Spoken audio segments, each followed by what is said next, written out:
The Serengeti is not just a landscape, it's a battlefield written in dust and blood. Every sunrise ignites a new war, every sunset hides the scars of those who failed. Here, nothing is gentle. The grass hides killers, the rivers drown the desperate, and the skies belong to scavengers circling for their share of the fallen. From a distance, it looks endless and calm, golden plains shimmering under an African sun. But step closer, and the truth explodes. Lions stalk with eyes burning like fire, waiting for the weakest heartbeat to falter. Hyenas lurk in the shadows, their eerie laughter masking the cold precision of organized chaos. Crocodiles rest like statues on the riverbanks, but one wrong step, one careless drink, and they strike with the violence of a thunderbolt. Even the giants are not safe. Elephants clash in brutal duels that shake the ground, tusks splitting the silence like swords. Buffalo gather in walls of muscle, ready to kill anything reckless enough to challenge them. And the giraffe, graceful and towering, hides a weapon that can crush skulls with a single, bone-shattering kick. But the most merciless trial comes not from predators, but from the journey itself. The Great Migration begins, a living tide of over 1 million wildebeest and zebras, surging across 500 miles of hostile land. They march together, driven by hunger and thirst, knowing that death waits at every turn. Rivers roar with hidden crocodiles, cliffs collapse beneath hooves, and storms sweep across the plains. Many will never see the other side. This is the Serengeti, a kingdom where survival is not about strength alone, but about endurance, strategy, and sometimes sheer luck. It is where life's most primal question is asked every single day: who gets to live and who becomes part of the dust? Strap in, because what you are about to witness is not just nature, it's war disguised as beauty. Hippos, the silent tyrants of the river. At first light, the water looks calm, its surface painted gold by the rising sun. But beneath that mirror lies one of Africa's most dangerous rulers, the hippopotamus. Despite its round, almost comical frame, the hippo is no gentle giant. It is a heavyweight fighter wrapped in skin an inch thick, armed with jaws that can snap a crocodile in half. For the hippo, water is not just a place to rest. It is territory, kingdom, and survival all at once. Herds cram into shrinking pools during the dry season, their sheer weight turning mud into walls of flesh. To the outsider, it looks peaceful. Eyes poking above the waterline, nostrils snorting softly. But beneath the surface, tension simmers. Every ripple could signal war. Males rule with brutal authority. A single stare, a low grunt, a bubble bursting from below. These are warnings. Ignore them, and the violence is instant. When rivals clash, the river erupts. Two mountains of muscle collide, mouths yawning wide to reveal tusks like daggers. They bite, they ram, they thrash, each strike capable of crushing bone. Blood stains the water. Echoes boom across the banks, and the herd scatters in panic. What makes the hippo even more terrifying is its unpredictability. Unlike lions or hyenas, it does not hunt, yet it kills more humans in Africa each year than any predator. To approach its river, even with caution, is to step into a war zone without knowing it. But the hippo's tyranny is not without consequence. As drought deepens and water shrinks, battles intensify. Pools become prisons, food dwindles, and tempers ignite like wildfire. The river, once a sanctuary, turns into a battlefield where only the strongest bulls hold their claim. Still, the hippo is more than brute force. By churning mud and carving channels, it reshapes the riverbanks, creating life for fish, birds, and countless smaller species. It is a tyrant, yeah, but also an architect, a creature whose violence and dominance feed an ecosystem far beyond itself. Yet even as the hippo rules the waters, the land beyond the banks belongs to others. On the Golden Plains, a very different kind of power is about to awaken, and it marches in silence until the ground itself begins to tremble.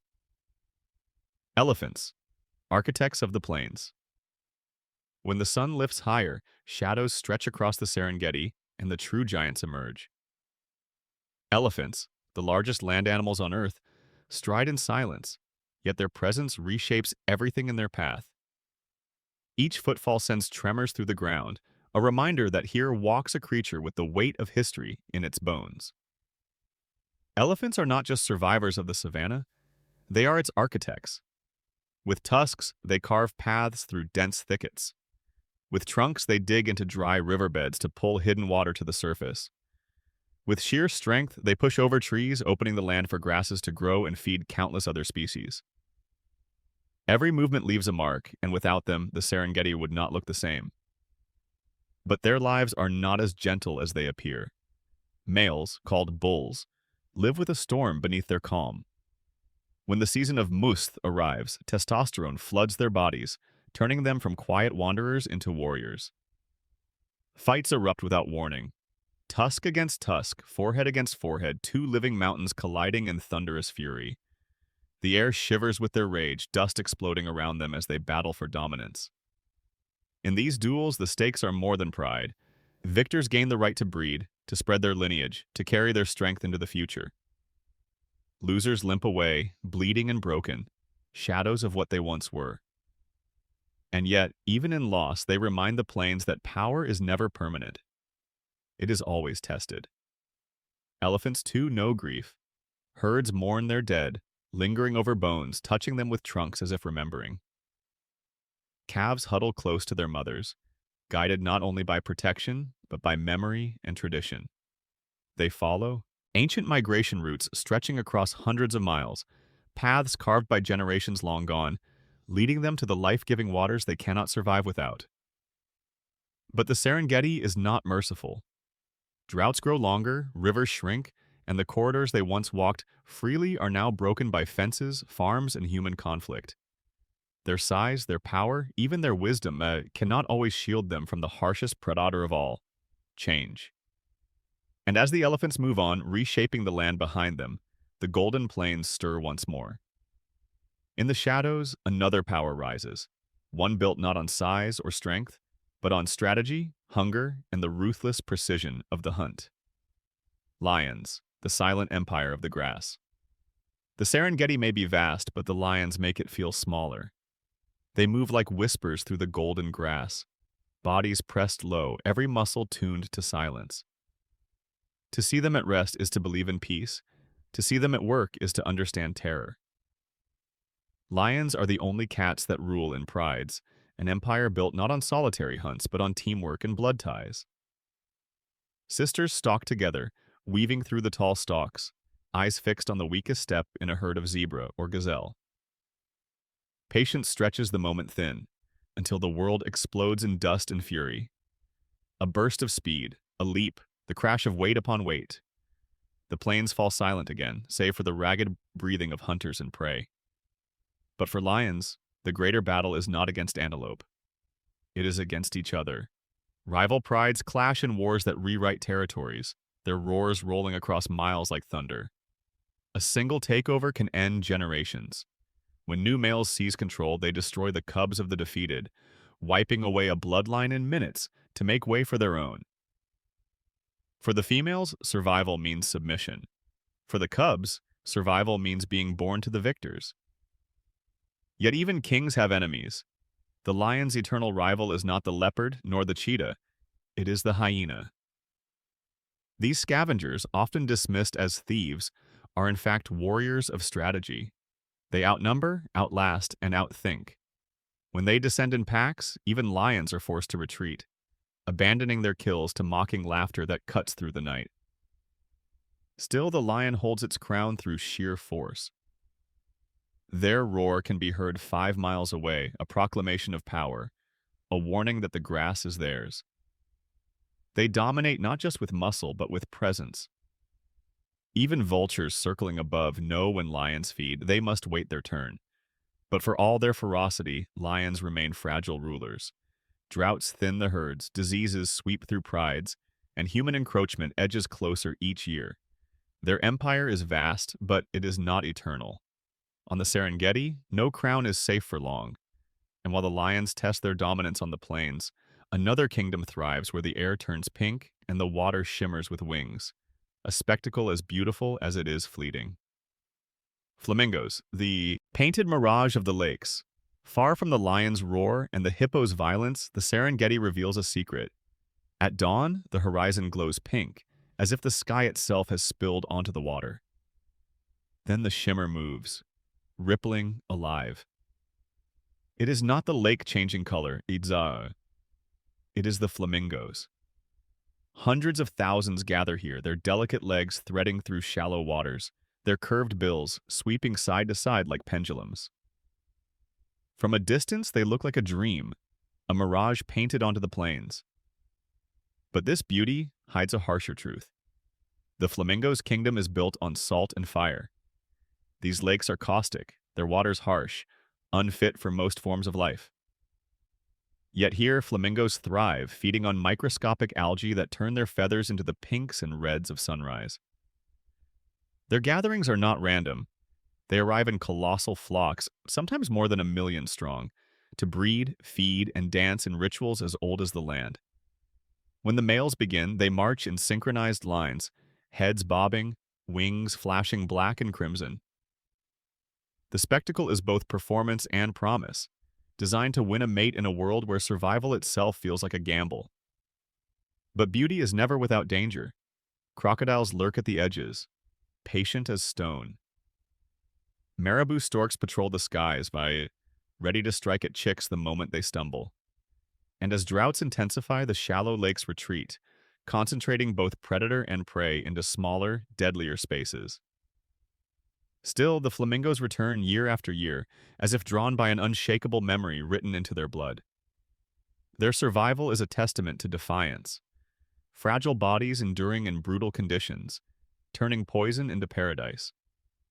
Yet even this spectacle cannot last forever. As the sun climbs higher, the flamingos rise as one, the air erupting into a storm of pink wings. Their departure leaves silence behind, a reminder that beauty here is always fleeting, always temporary. And as the sky clears, another drama begins on the ground, one of cunning, endurance, and relentless hunger. The hyenas are stirring, and their story is as much about patience as it is about power. Hyenas, the strategists of survival. When night falls on the Serengeti, the grasslands echo with a sound that chills even the bravest hearts. Laughter. It is not joy, but strategy. Hyenas, the shadow rulers of the plains, rise from their dens, their voices cutting through the darkness like sirens. Hyenas are often cast as scavengers, thieves who steal what others have earned. But to watch them closely is to see a truth more unsettling. They are hunters as skilled and dangerous as any lion. In packs, they operate with military precision. One drives the prey forward, others close the flanks, and the kill is claimed not with stealth, but with sheer persistence. Their stamina is unmatched. Their jaws can crush bones that even lions leave behind. Nothing is wasted, not even the marrow. But hyenas' real strength lies in numbers and in patience. They do not need to win every battle. They only need to outlast. A pride of lions may kill a buffalo, but if hyenas circle long enough, testing, probing, waiting for fatigue to set in, the feast will eventually belong to them. The eerie laughter that follows is not just mockery on Saita. It is victory, a signal to the clan that the prize is theirs. Their society is just as ruthless. Unlike lions, where males dominate, hyenas are ruled by females. Matriarchs lead the clans with iron will, their cubs feeding first, their dominance written into every interaction. Males linger at the edges, tolerated but never respected, living at the mercy of the queen's temper. It is a matriarchy built on power, teeth, and discipline, and it works. Still, their role in the Serengeti is more than villainy. By consuming every shred of a carcass, hyenas prevent disease from spreading. They clean the plains in ways no other predator can. They are executioners, yes, but also janitors of the wild, proof that even the most despised have purpose. Yet while hyenas reign over the land by night, another predator rules where the rivers carve through the plains. Silent, armored, and ancient, it waits with jaws that have not changed for millions of years. At the water's edge, the crocodile is king, a ruler who needs no laughter, no roar, only patience. Crocodiles, ancient assassins of the rivers. At the riverbanks of the Serengeti, the air feels heavy, thick with silence. The grass ripples, birds chatter overhead, but the water itself tells no story. It seems calm, safe. That illusion is exactly what the crocodile needs. For millions of years, crocodiles have perfected the art of waiting. Motionless, their bodies blend with the mud, their eyes just above the surface, glinting like shards of amber. They can stay submerged for an hour without moving, patience woven into their very blood. And when prey comes close, a zebra leaning for a drink, a wildebeest wading into the current, the water explodes. The strike is instant, violent, and final. Jaws snap shut with a force greater than any predator on land, enough to shatter bone and drag down animals several times their size. Once in the water, escape is almost impossible. The crocodile spins, rolling its victim in a death spiral until the body breaks, the river swallowing both silence and life. But crocodiles are not just killers, they are time itself. Survivors from the age of dinosaurs, they have outlived countless extinctions. Their armor is impenetrable, their methods unchanging, their dominance unquestioned. They do not need speed across the plains or cunning like the hyena. Their advantage is older than memory, patience and inevitability. The Great Migration turns the river into a stage for their supremacy. Thousands of wildebeest and zebras surge toward the water, desperate to cross, desperate to survive. Crocodiles rise from the depths like phantoms, picking off the weary, the slow, the unlucky. For every beast that reaches the far bank, another vanishes beneath the surface, feeding predators that rule without leaving the water. And yet, even here, crocodiles play their role in balance. They thin the herds, keep populations in check, and ensure that the river does not become a graveyard of disease. Their brutality is part of the order, a reminder that in nature, even death has purpose. But beyond rivers and plains, the Serengeti has another ruler. One without fangs, without claws, but with a power that can topple giants. The sky itself holds the scavengers, circling patiently, waiting for the moment when survival ends and the feast begins. Section 7. Vultures, the sky's undertakers. High above the Serengeti, where thermals lift invisible stairways into the clouds, dark shapes spiral endlessly. Vultures. To many, they are symbols of death, ugly, sinister, waiting for others to fall. But in the Serengeti, they are more than scavengers. They are the undertakers, the ones who ensure that death is not an ending, but a beginning for countless others. Their eyesight is legendary. From miles away, a single vulture can spot the twitch of a dying animal, the dust cloud of a struggle, or the dark smear of blood on the grass. And when one descends, others follow, a chain reaction in the sky. Within minutes, a carcass abandoned by lions or hyenas becomes a banquet, attended by dozens, even hundreds of these feathered custodians. The feeding frenzy is brutal to watch. Beaks tear, wings clash, bodies shove and claw as the dead is stripped to the bone in minutes. Nothing is spared. Flesh, sinew, even cartilage. It is ruthless, yet efficient. Without them, the Serengeti would drown in disease. Rotting bodies would poison the soil, spread infection, and turn this land of life into a graveyard. But vultures face battles of their own. Poisoned carcasses laid by poachers to kill lions or hyenas often wipe out entire flocks of vultures in a single meal. Power lines cut their flight paths, shrinking their numbers. In recent years, conservationists warn that these undertakers are vanishing faster than the very animals they feed on. Without them, the balance of the Serengeti itself begins to collapse. Yet even as their numbers shrink, their presence is undeniable. To see the Serengeti without vultures is impossible. They are the closing act of every hunt, every death, every battle. They turn endings into beginnings, decay into renewal. And while the sky handles the fallen, the ground below surges with life still moving forward. A tide of hooves, horns, and dust rises from the horizon, the greatest movement of animals on Earth. The Great Migration is coming, a spectacle of survival, sacrifice, and sheer endurance, unlike anything else in the natural world. The Great Migration, the endless march of survival. It begins with dust, a low tremor across the horizon, a whisper that builds into thunder. Then the ground itself seems to move, alive with hooves, wildebeest, zebras, gazelles. more than 1 million strong, pushing forward as one unstoppable tide. This is the Great Migration, the largest movement among mass of land animals on Earth, and it is as merciless as it is magnificent. Driven by hunger and thirst, the herds march over 500 miles, tracing a circle as old as the plains themselves. They leave behind dry, cracked earth in search of fresh pastures, guided not by choice but by survival. For every step that carries them forward, danger waits. On the plains, lions ambush from the grass, picking off the young and the weak. At night, hyenas trail the herds, their laughter echoing in the darkness, promising no escape. From above, vultures spiral, already preparing for the fallen, but the deadliest trial lies in the rivers. Here, the migration collides with ancient jaws. Crocodiles rise from the depths, massive and unyielding, their attacks exploding like underwater lightning. Wildebeest are dragged beneath, zebras crushed in death rolls, the river turning into chaos and foam. Those who survive the crossing emerge soaked, scarred, but alive, at least for another day. And yet, for all the loss, the herds continue. Because the migration is not about individuals, it is about the future. Calves are born along the journey, fragile legs stumbling beside exhausted mothers.